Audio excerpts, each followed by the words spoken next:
Hello, everyone. Welcome back to Geek Warning, brought to you by the Escape Collective. I'm James Huang, and I'm once again here in our virtual studio with our usual panel of geeks.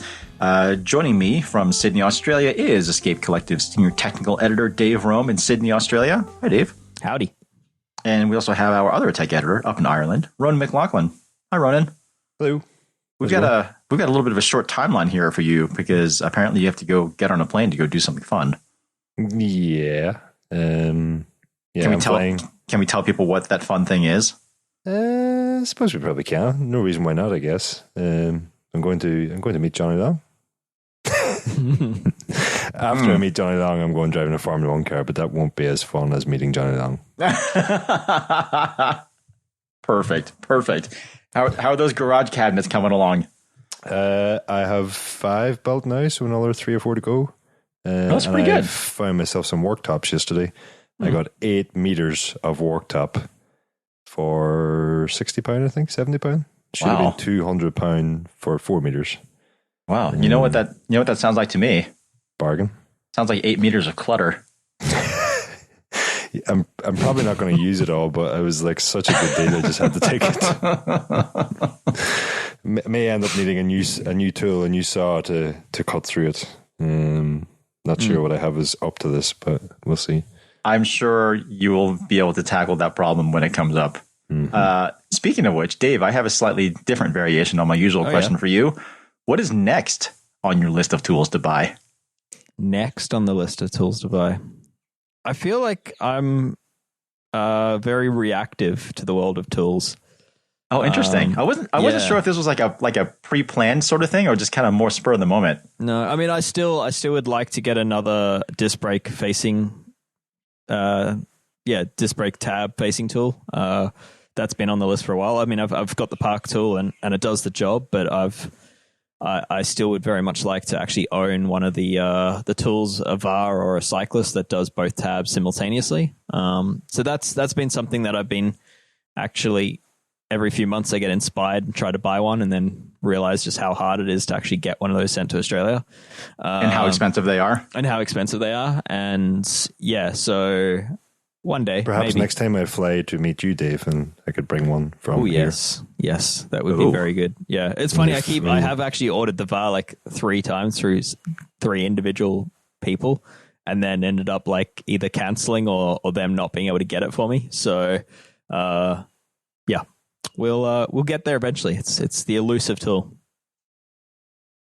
Of the VAR and the cyclist, Dave, do you have a preference as to which one you would probably get? Yeah, I think they both have their limitations. I think the cyclist has limitations in the way it mounts the bike with the axle, and the VAR has limitations in the fact that they don't respond to emails. And also there's some people have had them where they're not actually, the tool itself is not perfectly straight and they've had to use like a washer to make the tool straight or to make the cutters level. So I think that's kind of an issue. So yeah, neither are absolutely perfect, but I think between the two, probably the cyclist. Intriguing. All right. Well, looking outside of that, it has been definitely a very busy week in the world of bike tech. We've got a long list of things to talk about today. So we've got a new bike from legendary US brand Moots. That's a little bit of a head scratcher. We've got some new aero wheels from DT Swiss and Fulcrum. Some promising and maybe not so promising tire news, and also some promising and not so promising news about a couple of e-bike brands. We're also going to chat about Ashton Lambie's recent adventure with a little bit of a trailside frame repair. I've also got some thoughts on how to stay safe while riding on the road, and we'll finish up with a kind of a perplexing little PSA, maybe not so perplexing, but a little unusual little PSA on charging your Shimano Di2 electronic drivetrain. So as I said, it is a long list, so maybe let's just go ahead and dive right in. Plus, Ronan needs to go to bed. First up, anyway, is this new Moots. So as most of you listening to this podcast probably already know, so Moots is a Colorado brand that's built its entire identity on handcrafted titanium bikes.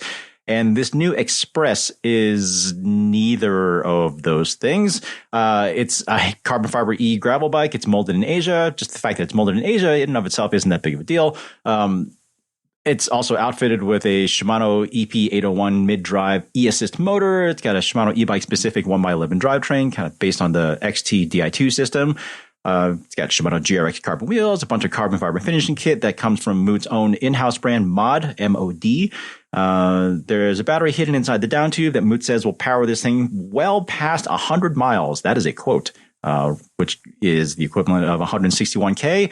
And the system has been tuned to, quote, feel like a Moots, unquote, whatever that means. So claimed weight is pretty impressive, actually, for an e-bike of any sort. It's only 15 kilos, 33 pounds.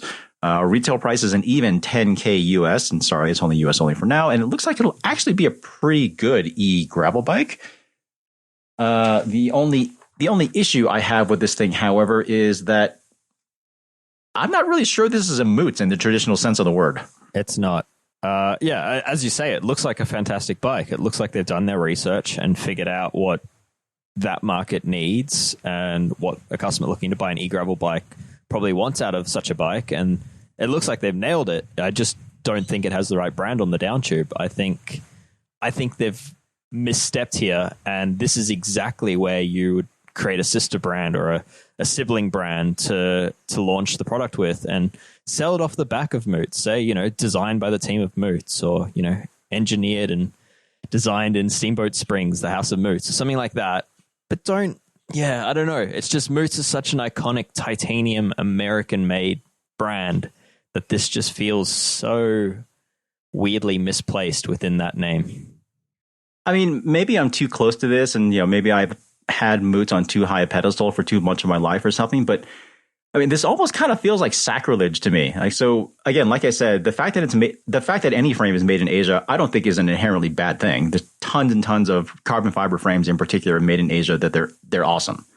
Nothing wrong with that. But the fact that this is neither titanium nor made in Steamboat Springs automatically, to me, discounts it from being a Moots. Yeah.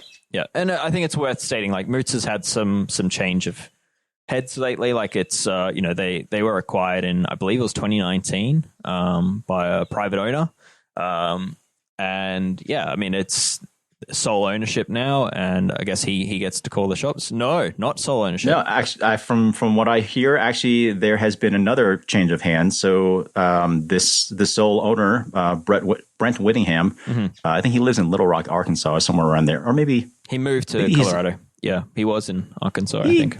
Okay, yeah. Well, he, from what I've been told, he sold all but 20% of the company to a group of investors in Texas last year. So basically at the height of the COVID-fueled bike boom. So that's interesting. My guess is I would presume he made a decent little paycheck off of that thing. But I mean, fine, you invest in something, you can't blame someone for wanting a return on that investment or turning it around and, getting a payback or whatever at some point. But whereas Brent was very, at least publicly, I guess, blunt about his position on, where he thought Moots should go in terms of growth. And he said very clearly that he was totally fine with slow and steady, kind of like the slow burn, nice little steady simmer. Yeah. I mean, Forbes published an article with an interview with him stating that, and that he wants to keep the brand as its iconic titanium American-made brand.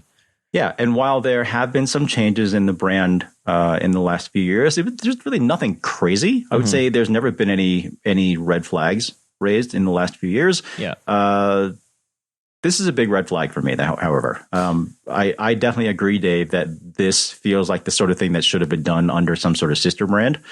I mean, I can think of few brands that have as much brand equity built up over that long of a legacy that could potentially damage that brand equity in such a short period of time by having something like this. And again, the bike itself seems like it's going to be a very good gravel bike, but I do find it telling how everything about Moots is about where it's made, what it's made from, the craftsmanship, the years of experience, all that stuff.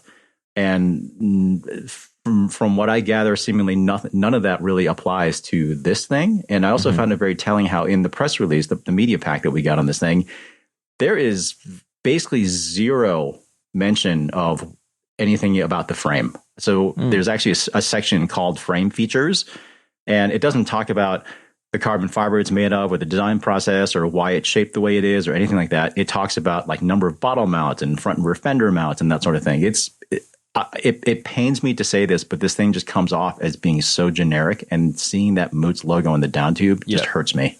Yeah. Yeah, no, totally agree. And I guess there's countless examples of brands, iconic prestige brands that have created sibling brands, offshoot brands to save the iconic label. And the one top of mind for me, because it's tools, is Snap-on in the US, a publicly listed company. And for them, they have Blue Point Tools, which is their offshoot brand of Asian source tools. So tools that they're not manufacturing themselves, but they're happy to put their brand on. They're happy to supply their lifetime warranty on, and it's what their truck drivers, their salespeople sell as an alternative to the Snap-on brand. So Snap-on remains as the prestige brand. Pretty much everything in that lineup is made in America, or at least done to their own designs and standards. And then the Blue Point brand is the stuff that isn't, basically, that fills the gap, that hits a lower price point. That's a good that's an example of branding done right, because the Snap-on brand remains as valuable as it always was, while they're still selling product that isn't necessarily Snap-on. But that's an example of that. But is this Moots project an example of, if I remember right, something you discussed with Rob English after the Made show, was there are more brands within the cycling space now getting into spaces where typically they haven't been previously. And I think the example you used there was custom frame builders now moving into stock frames and that. Yeah. I mean, I guess there may be a little bit of a parallel there, but the difference to me with a lot of custom brands moving into stock offerings is that, by and large, if they are not the ones actually still doing the building, they at least, the design of the frame is still as identical to what they have done before custom. Yeah. And usually the people making those frames they're contractors that are usually often very physically close to where they are. And they're often by other well-known builders who maybe just have production capacity. And if not, if they are outsourcing to say Taiwan, like Sklar Bikes, they're at least using their expertise and their experience in the metal that they have the expertise in to produce bikes that they've prototyped themselves and have tested the custom made version themselves, and have now given it to other skilled hands to reproduce. I feel like what's happening here with Moots is not at all that. This is not a titanium bike. This is not an analog bike. This is wholly new and wholly outside of Moots' wheelhouse. I mean, I do think that Moots probably did need to introduce an e-bike at some point. Yeah, I mean, the reality is their demographic for their customer base is probably on average a fair bit older than what it is for the bike industry at large, which is already probably older than average, I'm guessing. And as nice as Moots bikes are, I could certainly see how you wouldn't want to be some, middle 50s, 60s or whatever Moots owner who is kind of finding themselves unable to really fully enjoy the bike that they bought however many years ago.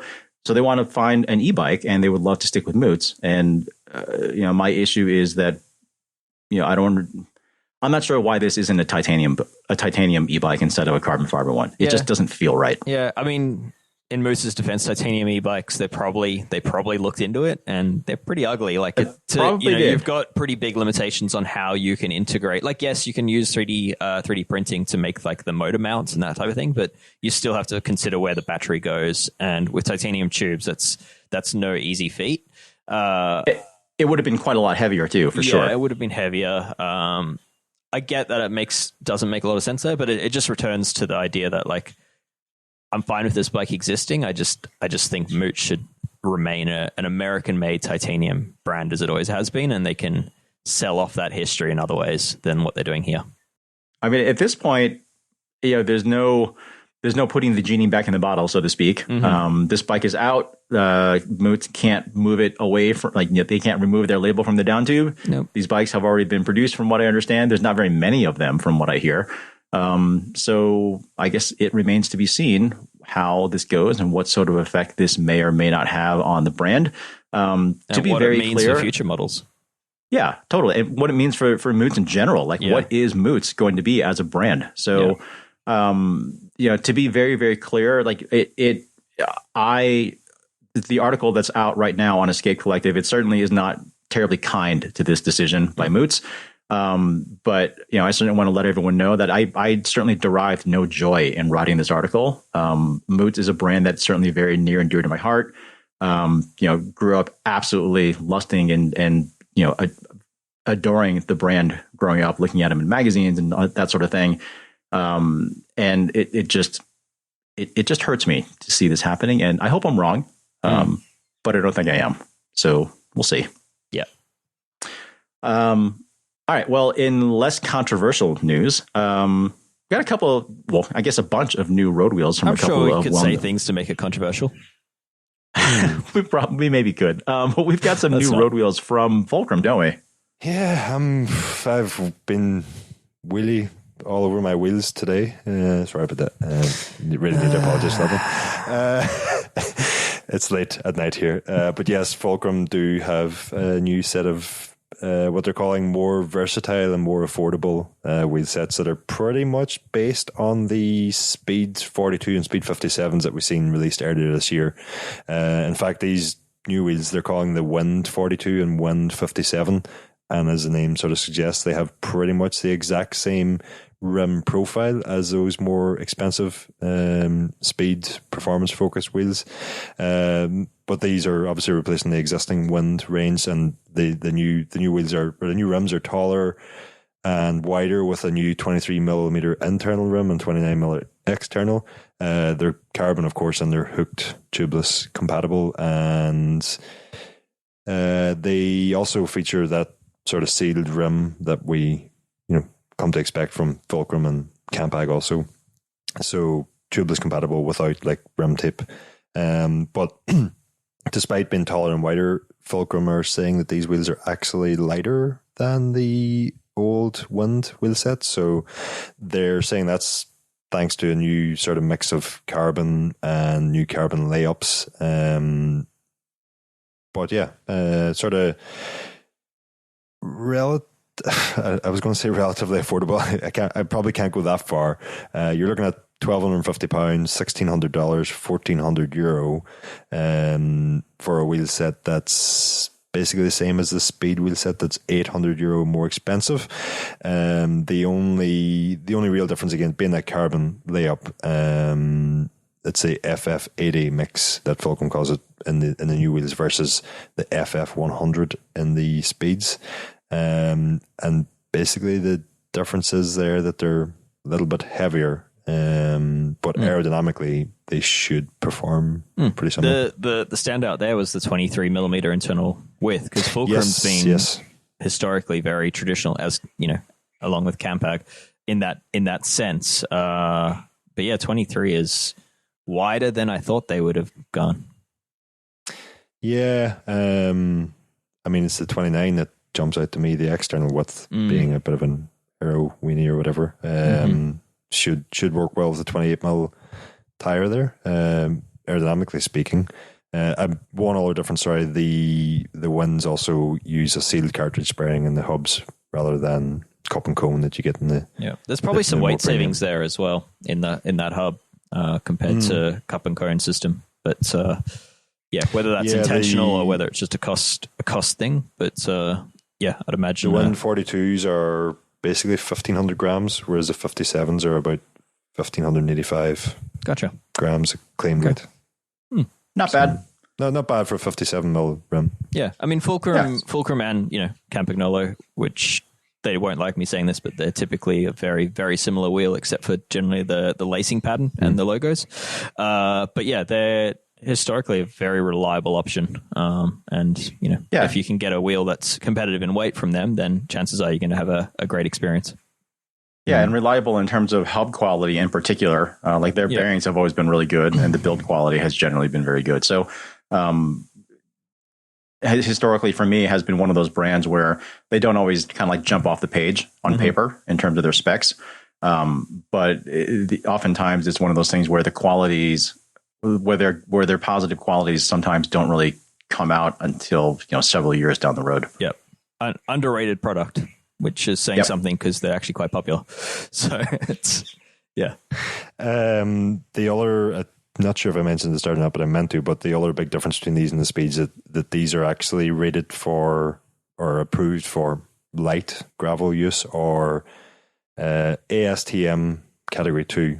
Yeah, if you know what that means. It's kind of it's in relation to like the testing done on the wheels and the rider system weight. So it's like if you see like a 90 kilogram max limit on a set of wheels, it typically means that they're specifically for road use. And then the 110 kilogram system use typically means they've passed the standards for use on light off-road use. So that's sort of where that comes from. That's worth a deep dive. We should flag that and come back to that topic at some point.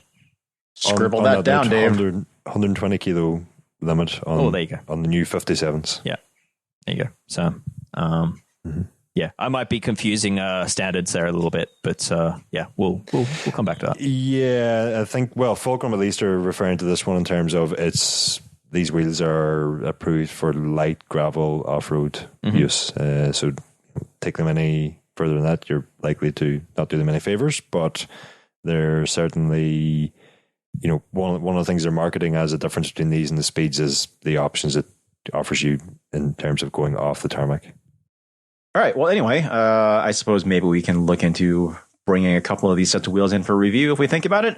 But let's move on to tires in the next little bit of news here, because we got a couple little interesting developments. So I feel like it's been kind of forever and a day that various people have been trying to come up with an airless bicycle tire that doesn't actually suck. And one of the most intriguing entrants is actually made out of metal, of all things. So more specifically, it's a nickel titanium alloy called nitinol that this new brand called the Smart Tire Company says it's a, quote, lightweight, highly flexible, super elastic metal that stretches like rubber but is strong like titanium and will always instantly snap back into its original shape, unquote. Looking at the tire itself, it kind of looks like sort of like a big slinky toy that's kind of fashioned into a hoop and then covered with a traditional tread. Looks like it a is really kind of fancy garden hose. Kind of, yeah. So like it is covered. The metal is covered all the way around. So some pretty intriguing qualities. So the company is saying that it can be retreaded for just $10, starting at $10. So meaning you can theoretically use the same casing over and over again, which is good for sustainability, of course. And then the claimed weight is actually surprisingly reasonable at 450 grams for a 700 by 32 size. I mean, if any of this sounds kind of familiar, that's because it was actually previously pitched not too long ago under the Metal moniker, Metal as in METL.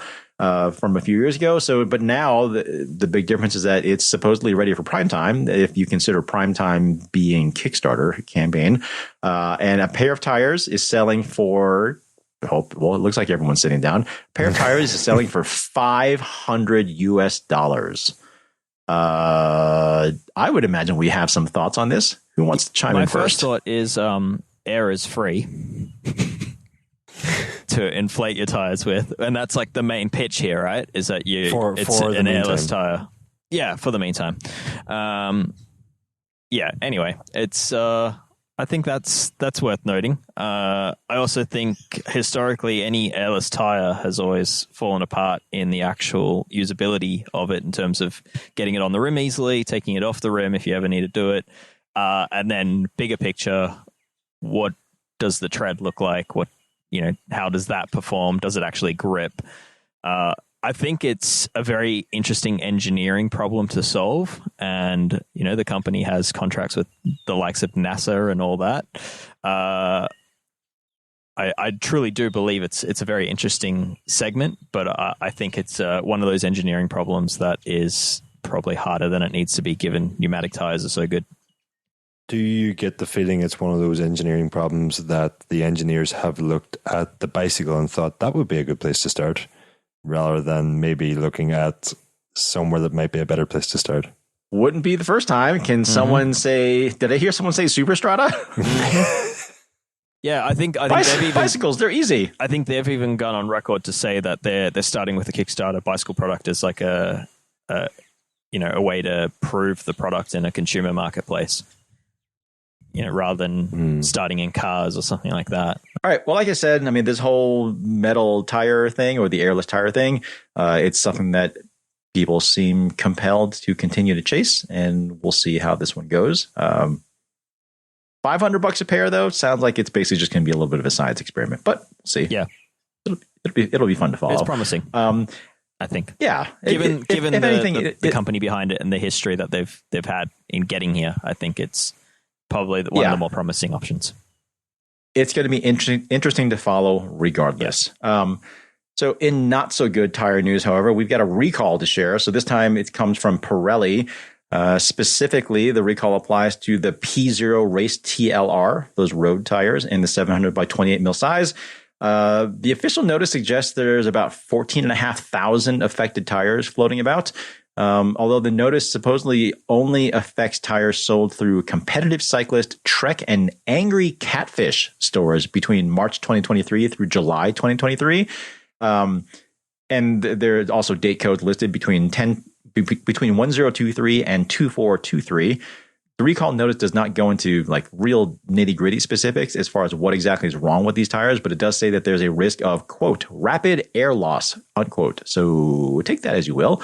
So as always with any recall, if you think you might have some of these things, the first thing you need to do is to stop riding them, and then contact your place of purchase for more info. But you should keep in mind that even if you didn't buy those tires at one of those three retailers mentioned, it's unclear if Trek may have been the distributor for wherever you did buy them. So best thing to do is just go ahead and head over to Pirelli.com for more info on that, and play it safe, because I would say that a sudden tire blow off does not sound fun. It says with certain rims, is something I saw mentioned.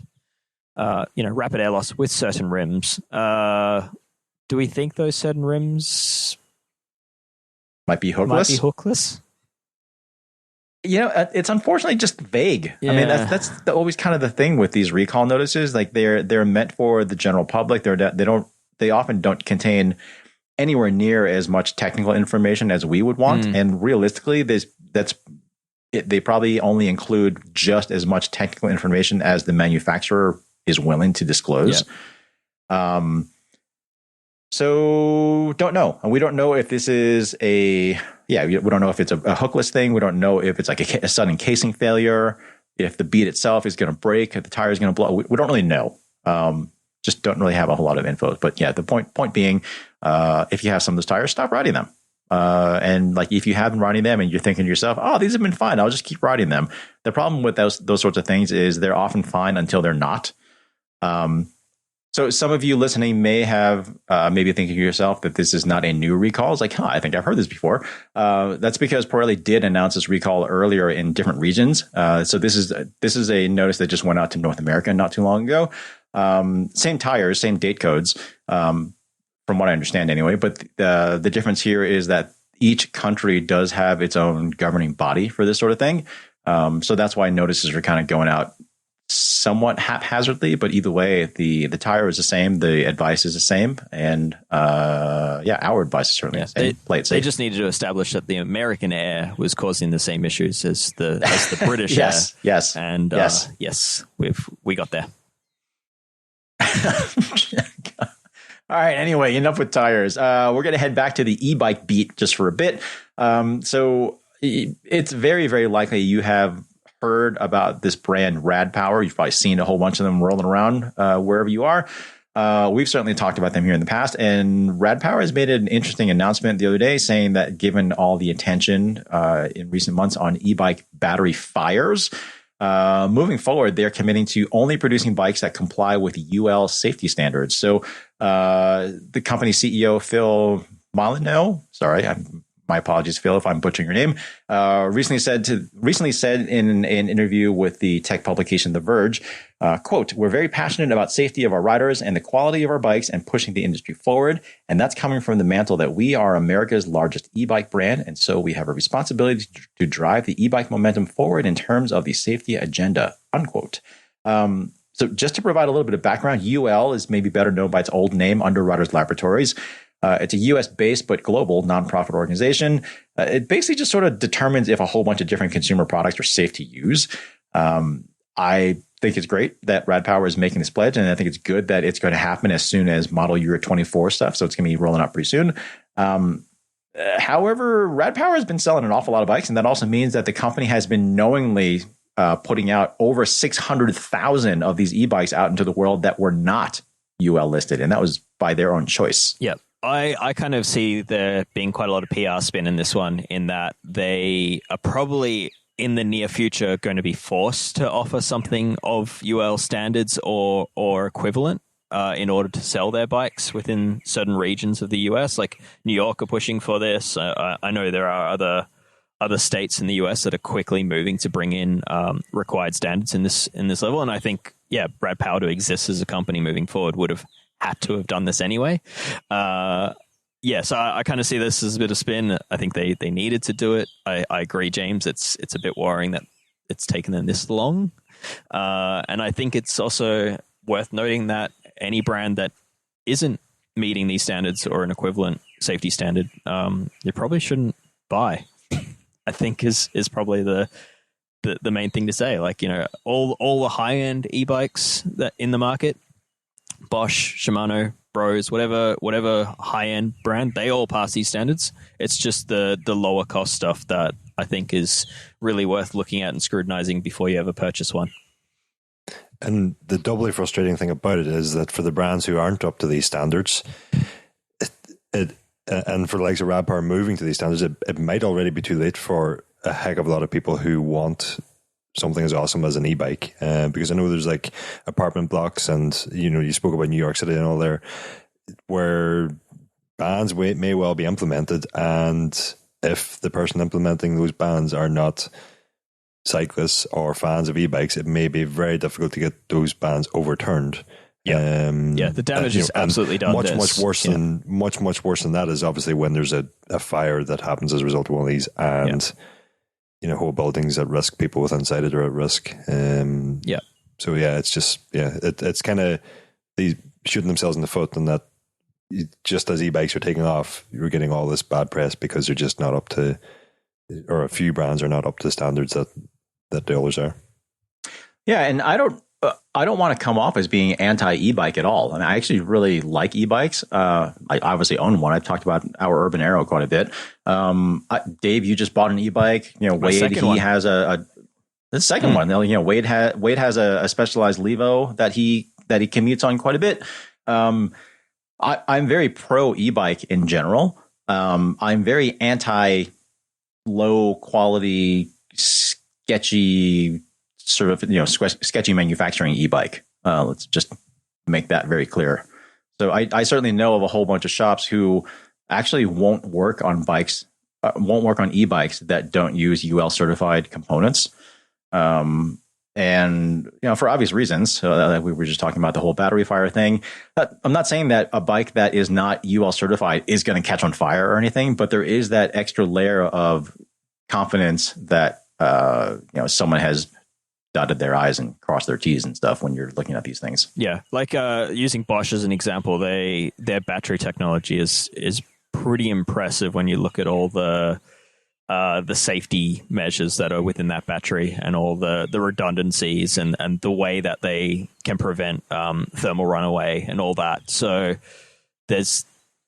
you look at a battery off an AliExpress e-bike, for example, and it doesn't have really any of those safety measures. So there's absolutely cause for concern here. And as Ronan was saying, unfortunately, having so many e-bikes in the market that don't meet these standards has done the damage, and hopefully it's not too late for the e-bike market and the electric vehicle market to rewind some of that damage and prove that these products can be safe to own. All right, well, kind of continuing on with the questionable e-bike quality sort of thing, we've got another recall, this time from another company called Lectric, so Lectric. And this particular recall has nothing to do with e-bike components at all, but rather the mechanical disc brakes that brand uses. So according to this is a U.S. recall. So according to the CPSC recall notice, quote, the mechanical disc brake calipers located on the front and rear of the e-bike can fail, resulting in loss of control, posing crash and injury hazards to the driver, unquote. That recall notice also says that there's about 45,000 of these e-bikes out in the world, so not nearly as many as the Rad Powers. But CPSC says it's received reports of 4 reports of a loss of braking power, quote, loss of braking power, including 2 injuries that involved cuts, scrapes, and a broken bone, unquote. Of course, the notice says that you should stop riding these things right away. And the company apparently is reaching out to owners directly to supply replacement front and rear mechanical disc brake calipers. And they're also supplying up to $100 toward the cost of replacing those. So kind of going along the lines of what you were saying earlier, Daly, I don't see this as a failing of the e-bike industry specifically, but it's most definitely a failing of super cheap and crappy e-bikes in general, because these e-bike components do cost money to add to a regular bike. And then particularly when you have the inexpensive e-bike market kind of selling themselves based on power and range, but seemingly mostly on power and max speed, that sort of thing. These things are class 3, meaning that they have throttle control. They have assist up to 28 miles per hour, which is what is that? Is that 45K? I think. Relatively low cost of entry. They're super popular with kids in particular. I mean, it's bad enough that we have a bunch of crappy bikes out there, period. But crappy e-bikes in particular just come across to me as absolute disasters waiting to happen. Yeah, it feels to me like brakes are far too often an area of cost cutting. I mean, they have to cut costs on everything on these bikes in order to hit the price point. So, but I think brakes are the one that continuously come up as the problem. And I mean, to me, it makes sense that that's the case, because brakes are one of the only safety related things that you're gonna see become a problem. I don't know. It's for me like a bike like this. There's so much more weight in it. It's going faster. You need better brakes on a bike like this than you do on an analog bike. And especially when you've got 4 kids on it. And at this price point, we're still seeing analog bikes with brakes that aren't good enough. So it just makes sense that, to me, I'm not surprised at all by this recall. Like, I think it's just bound to happen with the number of bikes in the market with brakes that just aren't suitable for what they need to do. I mean, you and I, James, we tested some road bikes last year that had mechanical disc brakes that by all means should have been fine, and they just were not safe. Like we bed them in, and we just couldn't come to a stop in what we deemed to be a safe distance. And that's a racing bike of a decent quality level. We're talking about e-bikes here, which are much heavier and still trying to hit the same price point. If anyone listening to this podcast is an actuary, I would love to see some numbers crunched as far as what the potential cost savings are for these companies that are looking to spec such cheap, low quality components on their bike versus the potential cost of a lawsuit that would happen when someone invariably gets hurt on these things. I would have to imagine there's some tipping point there, and maybe they're calculating this ahead of time. Maybe they're being that callous about it, and maybe they're not. I'm not really sure. But if this thing affects 45,000 e-bikes, if they're saving, I don't know, a couple bucks on each one, which is maybe not outside of the realm of possibility. Let's say they're saving $100,000, $200,000 in production cost, but if they get hit with one decent lawsuit, in the United States, we like to sue people. So if you're going to sue someone, you're going to sue for a lot of money. So let's just say you get one lawsuit that you have to settle or whatever for, $1 million, $2 million, $5 million, whatever. Then all of a sudden that money that you saved nickel and diming the bike, like you just flushed it all down the toilet.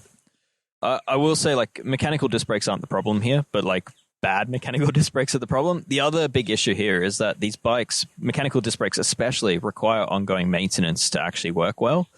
And I can tell you that of the 45,000 bikes that were recalled, I would assume 40,000 of them would probably only see a mechanic when the brakes go bad, when the brakes stop working. They'd be taken in for a service. It'd be a very reactive service. I feel like you're being very generous. Maybe with that very number, generous. Dave. Maybe 49,000 and something. But yeah, I think that again is fundamental here. Is that the e-bike brands are not doing enough to educate customers on the needs to regularly service these things and to to ensure that the brakes are consistently in working order. Because I would suspect that some of these, some of those reported injuries probably could have been prevented with having a mechanic go over the bike. Yeah, and we were just talking about Rad Power a few minutes ago. They had a recall not that long ago related to rim strips. So if there are any mechanics out there, Rad Power, apparently they were using just like the super, super cheap butyl rim strips in their rims for quite a while. And not surprisingly, there were a bunch of wheels where that strip would migrate over and expose the spoke nipple heads. And then they were having blowouts of the tubes. And then, you have these cargo bikes, which are already heavier to begin with. And then they may or may not have been loaded down with people or groceries or whatever. And then at that point, when you have a blowout, it's not going to be good. So however many pennies Rad Power saved on that decision, I'm positive that did not work out. Yeah, they should spend $500 on airless tires. more worrying news on a similar topic there, but I think it was Kristen Jenny at Cycling Weekly was reporting today or yesterday that actually Rad Power facing another class action lawsuit for allegedly faulty forks and quick release skewer designs, which again, when factored in with the weight of these bikes, was causing a serious injury. I think the person taking the suit actually broke 5 ribs in a crash, and he's taking a suit, so obviously he's taking a case, so obviously he is laying the blame with Rad Power there. I think I mentioned something at least a year ago on the podcast, something along the lines of that I don't believe e-bikes should be at such a low cost price point, and that I kind of think, if you're going to buy an e-bike, you should only buy one from a reputable brand, and that there's kind of like a price minimum to this, and I feel kind of justified right now because, there's no way to make a bike that cheap and have everything perfect. But that's kind of double the problem here, is that if you want one of the bikes that e-bikes that you or I would want, they cost a lot of money. It's a huge amount of money, but at least it's safe. But at least it's safe, And we probably wouldn't go for one of these cheaper bikes that we have question marks about. But if you're not a cyclist, or you're not all that into, everything we've just discussed here, you might look at one of these cheaper options and go, well, it's an e-bike, that's what I want, and it's far better value for money. What could go wrong? Yeah. And unfortunately, sometimes a lot can go wrong. So it's probably the customers who are most at risk here are also the customers who are least likely to be aware of the risks. Yeah, 100%. Yeah. Yeah, and again, like I am certainly not anti-e-bike in any way, but if you talk to people who work in hospitals and emergency room staff and that sort of thing, it is not just anecdotal information. Like there is definitely statistical evidence out there that a lot more people are getting hurt on these things, oftentimes because they have brakes that don't work or they have too many people on them, whatever. But the sorts of injuries that we're seeing on these bikes are often now not so much injuries that you often see with bicycles, but they're like injuries that you more often see with like mopeds and motorcycles, that sort of thing. So these things often have quite a lot of power. They go quite fast. And when you go real fast and you don't have brakes that don't work, that's a problem. And they're often being used by people with no experience. I was going to say I kind of worry about the rhetoric around that, but I really worry about it because I'm not saying that doesn't happen, that people don't get injured on e-bikes, but people get injured in cars and mopeds and electric scooters, James. We get injured in multiple different ways, but for some reason there seems to be a focus on e-bike injuries, or at least maybe I'm just more aware of it because I want an e-bike and I don't have an e-bike, and I see this pop up and I worry then, and someone was going to mention earlier and it didn't because it kind of takes us off topic, but the last time I had a run on an e-bike, I think, or a proper prolonged run on an e-bike, was back in like 2017, 2018, when I worked with Sustrans, and being a charity that promotes walking and cycling, we had just invested in a fleet of new e-bikes, only to discover after buying this fleet that at that time, under Northern Irish legislation, e-bikes had to be taxed and insured like motorbikes, And with no functioning government, as is often the case here, there was no way to get that legislation updated. And so the bikes were out of action unless one scrupulous employee snuck down during lunchtime and took them out to go and get his lunch. Which, of course, never happened. Never happened. But yeah, my fear is that we just, Paris has banned scooters. Are they going to ban e-bikes? A lot of the town bikes you see there are e-bikes. You only have to walk through a city with a bike share scheme to see the state of disrepair that these bikes are in. And if the accidents that are happening on those bikes are lumped in, and the response to those accidents are lumped in with just all e-bikes, generally speaking, I think that could be quite worrying. Well, it's kind of as is the case with many things, right? Like the thing sounds good in theory, but the execution is often lacking. And to me, I feel like with a lot of the e-bike things, I think it's fantastic that people are using e-bikes to get around, the whole micromobility movement, not having to get into cars and that sort of thing. Those are all huge positives. However, I also see lots of pitfalls with offering bikes that make it so easy for people to go that fast and to carry that many people without any sort of education or without any sort of limitations and that sort of thing. I mean, yes, there is legislation in a lot of cases, but I mean, who are we kidding? Who hasn't seen a kid with towing two of their buddies on one of these things just ripping through a neighborhood somewhere? It just sounds like it sounds great in theory, but it just sounds like the execution is a recipe for problems. There was a kid where I used to live who had just gone like a whole step further and added a motor to his mountain bike. No pedaling required at that point. It was just open the throttle, and you could hear him coming for about 5 minutes before he actually reached this point. Excellent. Oh, I sound like such a grumpy old man. Anyway, all right. Let's get on to some fun news here to round out our news segment here. So you may have heard of American pro cyclist Ashton Lambie. He first earned a name for himself on the track. He's kind of more recently started doing a bunch of gravel racing though, and had a little bit of a mishap. While out on course at an event in Spain.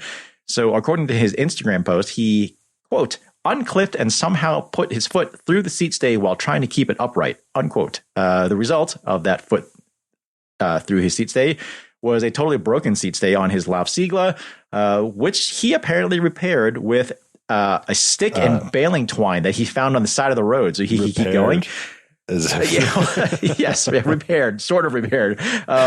And this was just before. So this happened very early on in the race too. So and this was just to kind of get him by until he could do what he called a sturdier fix with tape and zip ties at the next aid station.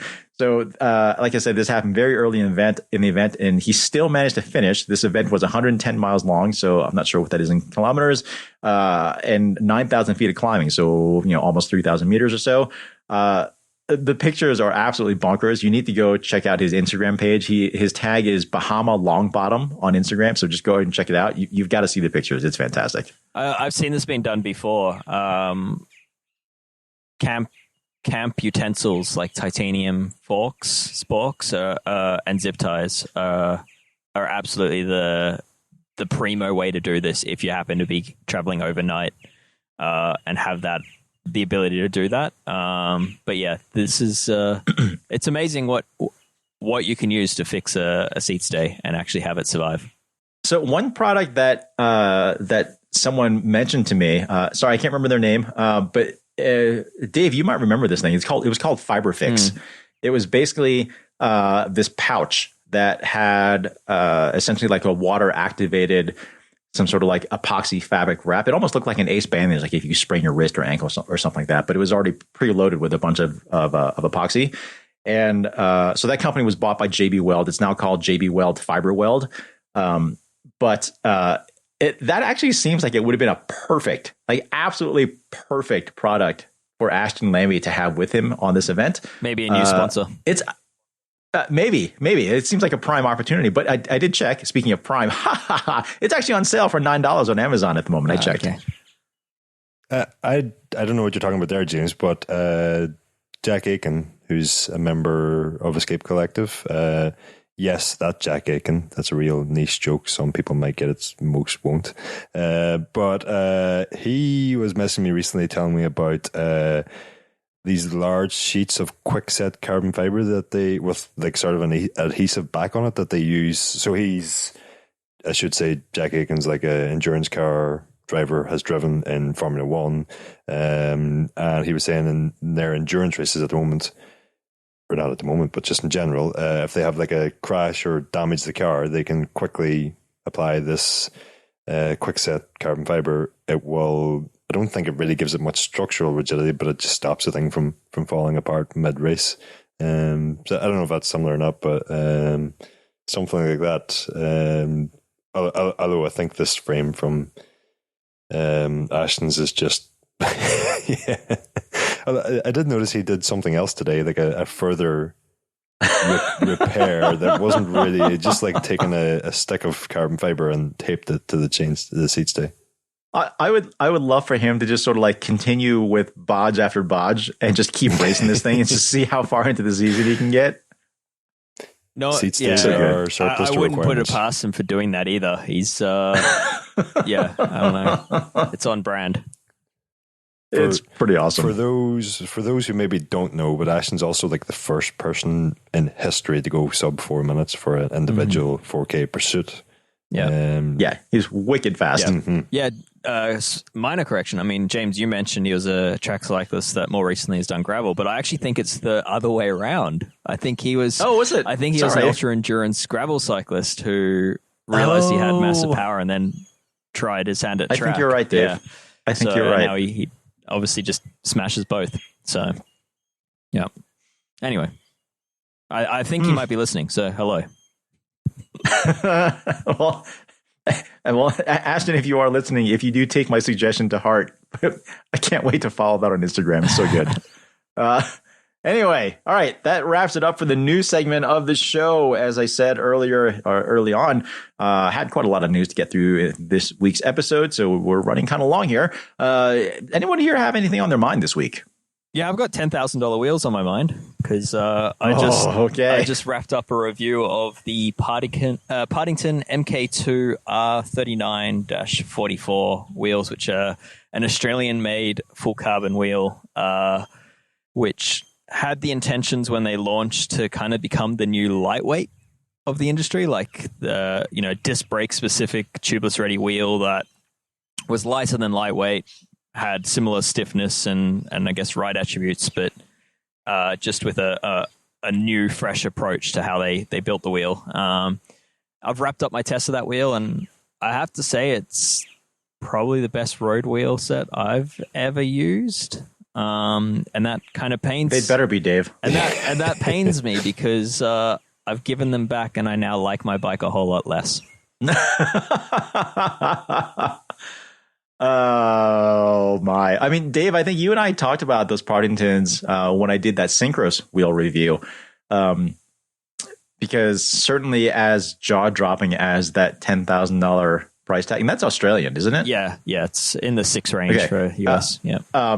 So as much as that price tag definitely makes my eyes water a little bit, it's actually become a pretty competitive price point at this point in terms of like what else is out there. It's cheaper than lightweights, than Obermeyer lightweights. So yeah, they're not the most expensive wheel, which is ridiculous to say, but it's true. But yeah, I mean those Syncross are a bit lower cost, aren't they? They were lower cost. They were wider. They were lighter. They were presumably more aero and so on and so forth. They were not. Oh well, the Partingtons were shallower though, weren't they? No. Dave, we had this discussion. There was something. The Partingtons are shallower than the one you tested, but not then compared to the SL Syncross, the lightweight Syncross, which are still a few grams heavier than the Partington. And then where it gets ridiculous is that Partington are currently working on an even shallower version, which will be about 100 grams lighter again. I mean, will those even stay upright? I don't know. I mean, and having just ridden these, I'm going to say yes. They're very impressive, and I think the price reflects that. But yeah, I was blown away by how a wheel can be so stiff yet still somewhat compliant. And I think you had similar things to say about the Syncross. For sure. I mean, for as much as we kind of lambast ultra expensive wheels like that, the sad fact of the matter is that they are stupidly good. And Ronan, as you're going to find out not too long from now, because I just put you in touch with someone from Lightweight because they want to send over a set of Ronan wheels for us to review. So, unfortunately, we're going to be perpetuating this whole thing of really, really expensive wheels. We're somehow going to be disappointed with our bikes soon. Yeah. We're not really going to be necessarily saying that you have to have these things, but the sad fact of the matter is, oftentimes those crazy expensive wheels are actually better, even if they're not proportionally better. They are often better, but not in every situation. So, I mean, as my review points out, I mean, there are limitations to having such a stiff wheel. And for me, it was when I was riding less than ideal surface tarmac, stuff, say tarmac that's probably been put over really rooty terrain. So you can actually feel the roots through the tarmac. And if you're cornering on that, then such high lateral stiffness doesn't lend itself to having as much traction as when you do that same corner on a more flexible wheel. Right. That and they don't make you your morning coffee or make your bed or wash your clothes for you and so on and so forth. They do not. So limitations, but I mean, there's absolutely trade-offs to having such a single piece wheel. But for the most part, I was very blown away by how good they did so many things. Gotcha. All right. Well, I'll be eagerly awaiting the next iteration of these Partington wheels.